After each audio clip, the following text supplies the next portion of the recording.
রাজধানীতে গত কয়েকদিন ধরেই ব্যাটারিচালিত রিকশাচালকরা বিভিন্ন দাবি নিয়ে সড়কে নেমেছে। এছাড়া বিভিন্ন শিক্ষা প্রতিষ্ঠানের শিক্ষার্থীদের মধ্যেও সংঘর্ষ হচ্ছে।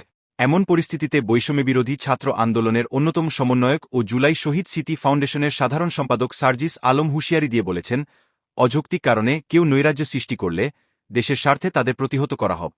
সোমবার ২৫ নভেম্বর দুপুর ১২টার দিকে নিজের ভেরিফাইড ফেসবুক আইডিতে দেওয়া এক পোস্টে তিনি এ হুঁশিয়ারি দেন। সার্জিস আলম লিখেছেন, সবার আগে দেশের মানুষ, জনগণের সম্পদ যদি কেউ অযৌক্তিক কারণে বিশৃঙ্খলা বা নৈরাজ্য সৃষ্টি করার চেষ্টা করে, সে যে পরিচয়েরই হোক না কেন, তবে দেশের স্বার্থে তাদের প্রতিহত করে জনমানুষের নিরাপত্তা প্রদান করা আইনশৃঙ্খলা রক্ষাকারী বাহিনীর প্রধান কাজ। এ রিপোর্ট লেখা পর্যন্ত স্ট্যাটাসটিতে ১০,০০০-এরও বেশি পাঠক মন্তব্য করেছে। মোখলেসুর রহমান সাগর নামে একজন লিখেছেন, ব্যক্তিগত সব দাবি দেওয়া নিষিদ্ধ করা হোক, শুধু দেশের স্বার্থ সংশ্লিষ্ট দাবি দেওয়া গ্রহণযোগ্য। সাইফুল ইসলাম লিখেছেন, সাধারণ মানুষের শান্তি